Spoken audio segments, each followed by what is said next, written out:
요나 4장 1절에서 11절까지 같이 읽겠습니다. 같이 읽겠습니다. 요나가 매우 싫어하고 성내며 여호와께 기도하여 이르되 여호와여 내가 고국에 있을 때에 이러하겠다고 말씀하지 아니하였나이까. 그러므로 내가 빨리 다시스로 도망하였사오니 주께서는 은혜로우시며 자비로우시며 노하기를 더디하시며 이내가 크시사 뜻을 돌이켜 재앙을 내리지 아니하시는 하나님이신 줄을 내가 알았음이니이다. 여호와여 원하건대 이제 내 생명을 거두어 가소서. 사는 것보다 죽는 것이 내게 나음이니이다 하니 여호와께서 이르시되 내가 성내는 것이 옳으냐 하시니라. 요나가 성읍에서 나가서 그 성읍 동쪽에 앉아 거기서 자기를 위하여 초막을 짓고 그 성읍에 무슨 일이 일어나는가를 보려고 그 그늘 아래에 앉았더라. 하나님 여호와께서 박농쿨을 예비하사 요나를 가리게 하셨으니 이는 그의 머리를 위하여 그늘이 지게 하며 그의 괴로움을 면하게 하려 하심이었더라. 요나가 박농쿨로 말미암아 크게 기뻐하였더니 하나님이 벌레를 예비하사 이튿날 새벽에 그 박농쿨을 갉아먹게 하심에 시드니라. 해가 뜰 때에 하나님이 뜨거운 동풍을 예비하셨고 해는 요나의 머리에 쪼임에 요나가 혼미하여 스스로 죽기를 구하여 이르되 사는 것보다 죽는 것이 내게 나으니이다 하니라. 하나님이 요나에게 이르시되 내가 이 박농쿨로 말미암아 성내는 것이 어찌 옳으냐 하시니 그가 대답하되 내가 성내어 죽기까지 할지라도 옳으니이다 하니라. 여호와께서 이르시되 내가 수고도 아니하였고 재배도 아니하였고 하룻밤에 났다가 하룻밤에 말라버린 이 박농쿨을 아꼈거든. 하물며 이 큰 성읍 니느웨에는 좌우를 분별하지 못하는 자가 12만여 명이요 가축도 많이 있나니 내가 어찌 아끼지 아니하겠느냐 하시니라. 아멘. 설교할 때 자주 쓰는 표현 중에 하나가 뭐뭐뭐 하기를 바랍니다. 이것입니다. 뭐뭐뭐 하기를 바랍니다. 회개하기를 바랍니다. 사랑하기를 바랍니다. 용서하기를 바랍니다. 전도할 때도 전도를 하는 사람은 뭔가 바라는 것이 있습니다. 한 번만이라도 복음을 듣기를 바라고 교회에 와보기를 바라고 예수님을 영접하기를 바라고 구원받기를 바랍니다. 어느 날 설교하다가 문득 이런 생각이 들었습니다. 뭐 그렇게 바라는 게 많지? 그런 생각이 제가 설교를 하다가 문득 들었습니다. 그렇지 않습니까? 뭐 그렇게 바라는 게 많을까요? 그런데 설교를 함에 있어서 바라는 것이 없으면 왜 설교를 하겠습니까? 성경도 우리에게 바라는 것이 있지 않습니까? 그래서 기록하게 하셨고 그래서 읽으라 하시고 그래서 변화되기를 바라는 것이 하나님의 뜻인 줄로 믿습니다. 설교를 듣는 자리도 마찬가지라고 생각을 합니다. 설교를 들으시는 여러분들도 교회에 오시는 중에 바른 믿음을 가진 분들이라면 예배 중에 특히 설교 말씀을 듣는 중에 자신이 변화되기를 바라지 않는 사람은 없을 줄로 믿습니다. 소위 마당만 밟고 교회를 떠나고 싶은 사람, 즉 시간만 때우려고 여기 오는 분은 아무도 없으리라고 생각을 합니다. 이처럼 설교자나 설교를 듣는 분들이나 전도자나 모두 바램을 가지고 있습니다. 이것이 정상입니다. 그런데 선지자 중에 요나라고 이름을 가진 선지자는 아무 바램도 없이 메시지를 대충 선포한 선지자입니다. 아니 오히려 자신이 전한 메시지를 아무도 듣지 않고 아무도 믿지 않았으면 하는 바램을 가지고 대충 설교했던 사람입니다. 왜냐하면 망하기를 바랐기 때문입니다. 요나가 메시지를 전하도록 부름을 받은 나라는 원수의 나라 아수르의 수도 니느웨 성읍이었습니다. 요나서 1장 2절 말씀 같이 한번 읽어보겠습니다. 너는 일어나 저 큰 성읍 니느웨로 가서 그것을 향하여 외치라. 그 악독이 내 앞에 상달되었음이니라 하시니라. 아멘. 그럴 일은 없겠지만 요나 생각이에요. 그럴 일은 없겠지만 혹시라도 그 나라가 내가 전하는 경고의 메시지를 들어버리면 낭패다. 망해야 되는데.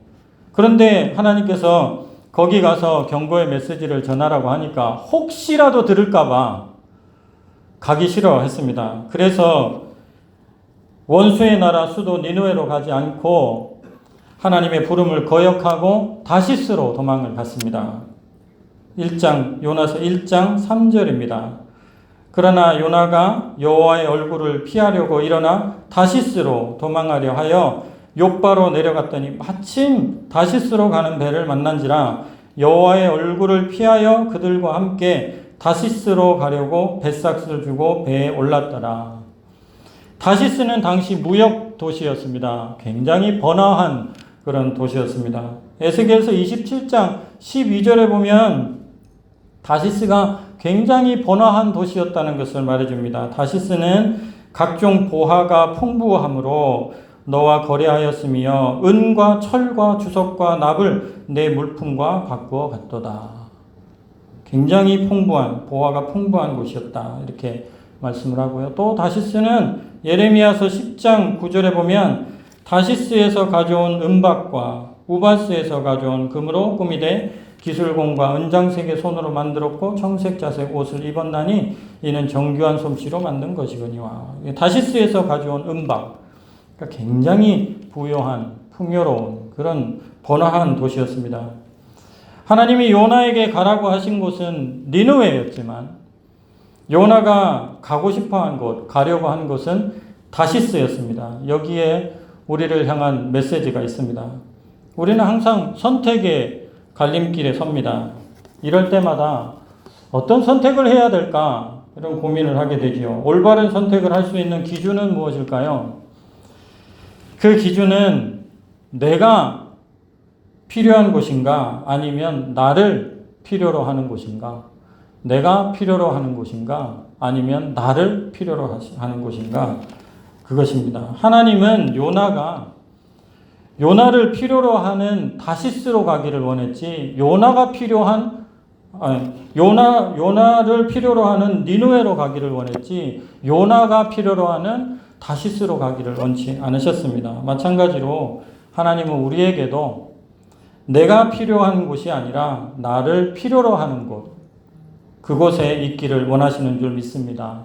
선택의 기로에서 항상 내가 필요한 곳이 아니라 나를 필요로 하는 곳에 서 계실 수 있기를 주님의 이름으로 축원드립니다. 어릴 때 좋아했던 선생님이 있습니다. 초등학교 3학년 때 담임 선생님이셨는데요. 굉장히 예쁘고 젊었고 좋았습니다. 여자 선생님이셨는데요. 크면 그 선생님하고 결혼하려고 그랬습니다. 그 선생님도 저를 무척이나 좋아하셨습니다. 예뻐하셨고요. 선생님 집에도 놀러 가고 선생님만 쓰는 방에 들어가서 거기서 밥도 먹고 맛있는 것도 먹었습니다. 그런데 6학년 때 충격적인 소식을 들었습니다.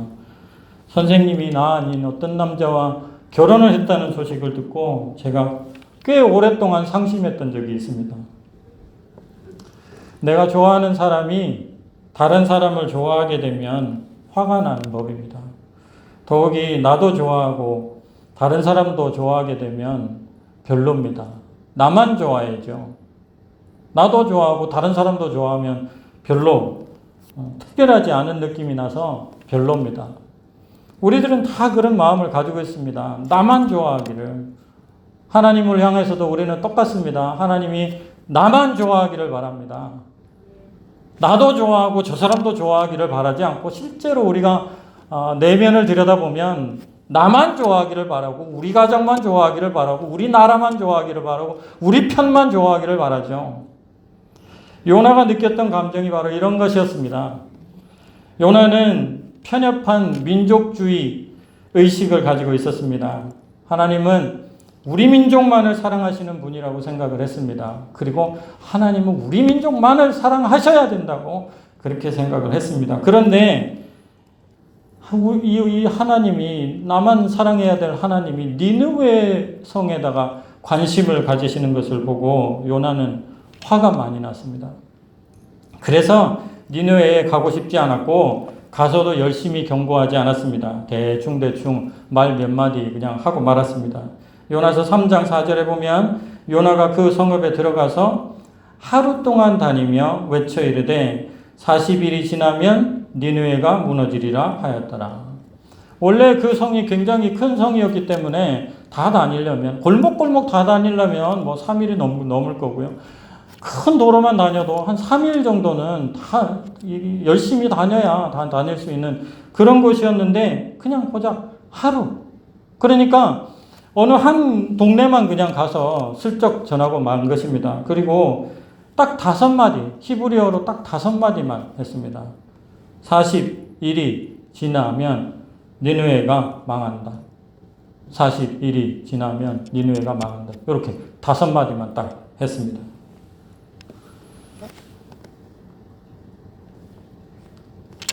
요나는 경고하고 싶지 않았습니다.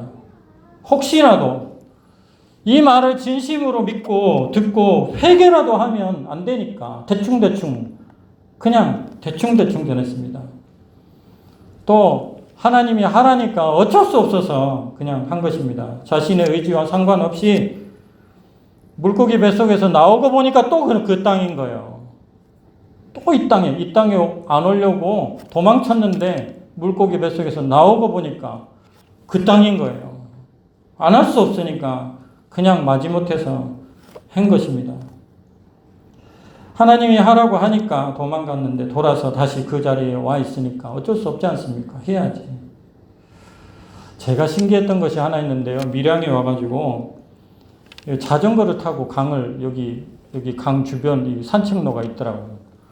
그래가지고 저는 이 구조를 잘 몰라가지고 도대체 삼문동이 어느 위치에 밀양에 어느 위치에 있는지를 잘 몰라가지고 그냥 자전거를 타고 전진했거든요.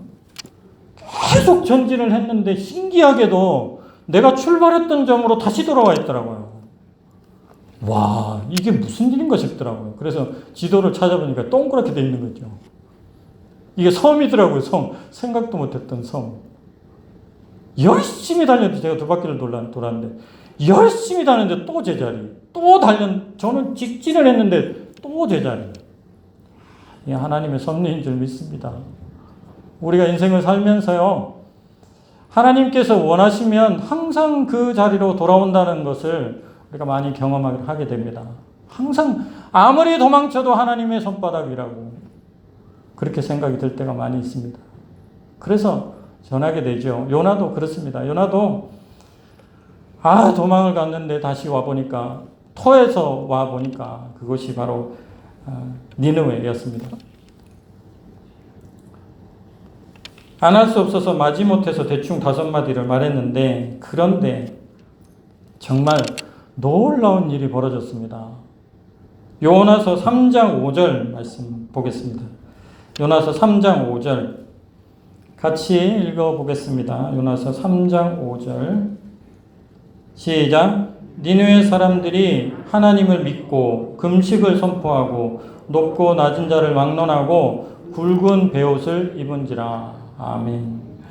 세상에 어떻게 이렇게 대충 전하고 마지못해 전하고 5마디 그냥 국소 지역에 그냥 전하고 이랬는데, 이 니느웨 사람들이 하나님을 믿었습니다. 금식을 선포하고 왕이 그리고 저 밑에 사람들까지 굵은 베옷을 입고 회개를 하기 시작한 겁니다. 무슨 일입니까? 또 3장 8절, 요나서 3장 8절도 한번 같이 읽어보겠습니다. 3장 8절, 사람이든지, 시작. 사람이든지 짐승이든지 다 굵은 베옷을 입을 것이요 힘써 하나님께 부르짖을 것이며 각기 악한 길과 손으로 행한 강포에서 떠날 것이라. 왕이 전 국민들에게 공포를 했습니다. 그리고 가축들까지도 전부 다 회개해라, 이렇게 얘기를 했습니다. 이런 역사가 이게 혹시가 역시가 되어버린 것입니다. 도저히 요나 생각에는 일어나면 안 되는 일이 벌어졌습니다. 더 놀라운 것은 요나서 3장 10절입니다. 그들의 회개가 하나님께 접수가 됐습니다. 요나서 3장 10절 읽어보겠습니다. 하나님이 그들이 행한 것, 곧 그 악한 길에서 돌이켜 떠난 것을 보시고 하나님이 뜻을 돌이키사 그들에게 내리리라고 말씀하신 재앙을 내리지 아니하시니라. 아멘. 하나님께 접수가 됐습니다. 이 회개가. 그들의 회개를 보고 하나님이 뜻을 돌이키시고 재앙을 내리지 아니하시겠다고 그렇게 말씀을 하셨습니다. 그러자 요나가 분노를 합니다. 이게 아닌데 내가 이럴 것 같아가지고 내가 이곳에 오지 않으려고 그랬는데 그렇게 화가 난 것입니다. 하나님 어떻게 그러실 수가 있습니까? 내 말은 뭐가 됩니까? 분명히 40일이 지나면 니느웨가 망한다고 설교한 내 설교는 뭐가 됩니까? 하나님이 말하라고 해서 그렇게 말했는데 그 말이 다 거짓말 됐는데 하나님 거짓말장이 됐는데 그거 괜찮습니까? 그러자 하나님께서는 그럴 수 있지. 요나서 4장 11절입니다. 같이 읽겠습니다. 하물며 이 큰 성읍 니느웨에는 좌우를 분별하지 못하는 자가 12만여 명이요 가축도 많이 있나니 내가 어찌 아끼지 아니하겠느냐 하시니라. 하나님께서 요나에게 니느웨에는 좌우를 분별하지 못하는 자들이 아주 많다. 그들이 회개했다. 내가 어찌 그들을 아끼지 아니하겠느냐 이렇게 말씀을 하시는 것입니다. 이것이 하나님의 자유입니다. 요나서의 중심되는 주제 중에 하나가 하나님의 자유로우심입니다. 우리가 회개를 하면 하나님께서 반드시 들어주실 것이다. 이것도 아닙니다. 우리가 회개를 할 때 하나님께서 판단하시고 하나님께서 자유롭게 우리를 구원하실 수도 있고 안 하실 수도 있는데 하나님은 그러한 자유가 있는데 하나님께서 이 니느웨 백성들이 회개를 할 때 자유롭게 자신의 그 마음을 돌이키셔서 그들을 구원해 주셨다는 것입니다. 니느웨는 유다의 원수이지 하나님의 원수가 아닙니다. 유다 사람들은 그들을 원수로 생각하지요. 그러나 하나님은 그들을 원수라고 생각하지 않으십니다. 우리는 이 부분에서 억울하고 가슴 아파하고 하지만 하나님은 다르십니다. 왜냐하면 내 원수를 하나님도 원수 삼아 주셨으면 참 좋겠는데 하나님은 그런 분이 아니시기 때문입니다. 하나님은 나의 하나님이었으면 좋겠는데 나의 하나님만이었으면 좋겠는데 하나님은 그렇지 않습니다. 하나님은 보편적인 사랑을 가진 그런 사랑이 무한하신 분이십니다. 하나님은 나뿐만 아니라 나의 원수도 다 사랑하시는 하나님이심을 이 요나서를 통하여 우리에게 들려주고 있습니다. 그것이 우리를 힘들게 할 때가 있습니다. 이사야 19장 24절에서 25절 읽어보겠습니다. 그날에 이스라엘이 애굽 및 아수르와 더불어 셋이 세계 중에 복이 되리니 이는 만군의 여호와께서 복 주시며 이르시되 내 백성 애굽이여 내 손으로 지은 아수르여 나의 기업 이스라엘이여 복이 있을지어다 하실 것입니다. 아멘. 이스라엘 입장에서는 애굽도 적이고 아수르도 적인데 하나님께서 뭐라고 말씀하십니까? 내 백성 애굽이여 내 백성 내 손으로 지은 아수르여 나의 기업 이스라엘이여. 애굽도 내 백성이고 아수르도 내 백성이고 이스라엘 너희도 내 백성이다. 다 하나님이 만드셨다. 내가 만들었다. 내가 사랑한다. 내가 그들이 돌이키고 그들이 회개할 때 내가 용서해 주기를 바란다. 내가 아끼고 있다. 이렇게 말씀하시는 것입니다. 여기에 중요한 메시지가 있습니다. 하나님은 모든 인류의 아버지시고 모든 인류를 사랑하시는 하나님이시라는 사실입니다. 하나님은 애굽도 사랑하시고 아수르도 사랑하시고 이스라엘도 사랑하시고 하나님은 나도 사랑하시고 내가 싫어하는 저 사람도 사랑하십니다. 나에게 해코지했던 저 사람도 사랑하시고 정말 극악무도한 죄인도 하나님 사랑하십니다. 그러므로 누구든지 회개하기를 하나님께서 바라시고 또 그들을 구원하기를 바라시는 것입니다. 말씀 마무리하겠습니다. 선택의 순간에 나를 필요로 하는 곳을 선택하시는 저와 여러분 되기를 바랍니다. 누구나 다 내가 필요로 하는 곳에 가기를 원하지만 하나님은 나를 필요로 하는 곳에 내가 있기를 원하십니다. 그리고 우리 하나님은 나만의 하나님이 아닙니다. 모든 인류, 심지어 우리의 원수들의 하나님도 되십니다. 그렇지 않았다면 나는 구원받지 못했습니다. 이스라엘만 하나님이 사랑하셨다면 이방인인 나, 죄 가운데 있는 나를 하나님께서 사랑하셨을 리가 없습니다. 하나님의 그 넓으신 사랑으로 인해서 우리가 구원함을 받았습니다. 그런데 이제는 나만 사랑해달라고, 나에게만 집중해달라고 그렇게 말하는 것은 아니죠. 모든 사람의 하나님이심을 우리가 분명히 알고 그 하나님을 섬겨야 될 것입니다. 그리고 그 하나님의 광대함을 찬양해야 될 줄로 믿습니다. 요나서 4장 2절을 읽고 말씀 마치겠습니다. 읽겠습니다. 여호와께 기도하여 이르되 여호와여 내가 고국에 있을 때에 이러하겠다고 말씀하시지 아니하였나이까. 그러므로 내가 빨리 다시스로 도망하여 싸우니 주께서는 은혜로우시며 자비로우시며 노하기를 더디하시며 이내가 크시사 뜻을 돌이켜 재앙을 내리지 아니하시는 하나님이신 줄을 내가 알았음이니이다. 아멘. 좋으신 하나님 감사합니다. 하나님 아버지께서 이렇게 모든 인류를 사랑하고 계신다는 것을 우리들에게 알려주시고 우리가 하나님께서 원하시는 곳에 서 있기를 원하신다는 것을 오늘 나눌 수 있도록 해주셔서 감사합니다.